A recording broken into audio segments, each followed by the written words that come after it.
ಕಾಂಗ್ರೆಸ್ಗೆ ಉಳಿಸಿಕೊಳ್ಳೋ ಯುದ್ಧ, ಬಿಜೆಪಿಗೆ ಹಿಡಿದುಕೊಳ್ಳೋ ಅವಕಾಶ. ಈ ಚುನಾವಣೆ ಯಾರ ಗೇಮ್ ಚೇಂಜರ್ ಆಗುತ್ತೆ? ನಮಸ್ಕಾರ ಸ್ನೇಹಿತರೆ, ನೀವು ನೋಡ್ತಿದ್ದೀರಾ ಕಿಲ್ಲರ್ ಅಪ್ಡೇಟ್ ಚಾನಲ್.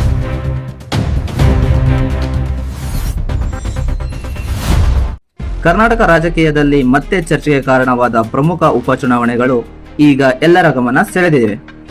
ದಾವಣಗೆರೆ ದಕ್ಷಿಣ ಮತ್ತು ಬಾಗಲಕೋಟೆ ಕ್ಷೇತ್ರಗಳಲ್ಲಿ ನಡೆಯಲಿರುವ ಉಪಚುನಾವಣೆ ಕಾಂಗ್ರೆಸ್ ಮತ್ತು ಬಿಜೆಪಿ ನಡುವೆ ತೀವ್ರ ಪೈಪೋಟಿಗೆ ವೇದಿಕೆ ಸಿದ್ಧವಾಗಿದೆ.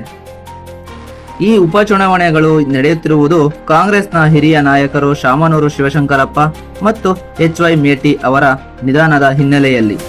ಇದರಿಂದ ಈ ಎರಡು ಕ್ಷೇತ್ರಗಳು ಖಾಲಿಯಾಗಿದ್ದು ಈಗ ಮತದಾರರ ಹೊಸ ನಾಯಕರನ್ನು ಆಯ್ಕೆ ಮಾಡಬೇಕಾಗಿದೆ.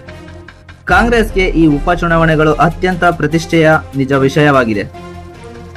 ಈ ಎರಡು ಕ್ಷೇತ್ರಗಳನ್ನು ಉಳಿಸಿಕೊಳ್ಳುವುದರಿಂದ ಸರ್ಕಾರದ ಮೇಲಿನ ಜನರ ವಿಶ್ವಾಸ ಇನ್ನಷ್ಟು ಬಲವಾಗುತ್ತದೆ.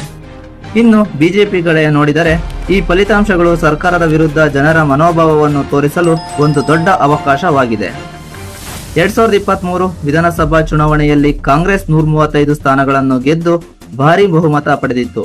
ಬಿಜೆಪಿ 66 ಸ್ಥಾನಗಳಿಗೆ ಸೀಮಿತವಾಯಿತು. ಇದಾದ ಬಳಿಕ ನಡೆದ ಶಿಗ್ಗಾಂವ್ ಮತ್ತು ಚನ್ನಪಟ್ಟಣ ಚುನಾವಣೆಯಲ್ಲೂ ಕಾಂಗ್ರೆಸ್ ಗೆದ್ದು ತನ್ನ ಬಲವನ್ನು ಮತ್ತಷ್ಟು ಹೆಚ್ಚಿಸಿಕೊಂಡಿತ್ತು. ಈ ಬಾರಿ ಕಾಂಗ್ರೆಸ್ ಅನುಕಂಪ ಅಂಶವನ್ನು ಬಳಸಿಕೊಂಡು ಶಿವಶಂಕರಪ್ಪ ಅವರ ಮೊಮ್ಮಗ ಸಮರ್ಥ ಶಾಮನೂರು ಮತ್ತು ಮೇಟಿ ಅವರ ಮಗ ಉಮೇಶ್ ಮೇಟಿ ಅವರನ್ನು ಕಣಕ್ಕಿಳಿಸಿದ್ದಾರೆ. ಇತ್ತ ಬಿಜೆಪಿ ಜೆಡಿಎಸ್ ಬೆಂಬಲದೊಂದಿಗೆ ಕನಿಷ್ಠ 1 ಸ್ಥಾನ ಗೆಲ್ಲಲು ಆಕ್ರಮಣಕಾರಿ ಪ್ರಚಾರ ನಡೆಸುವ ಸಾಧ್ಯತೆ ಇದೆ.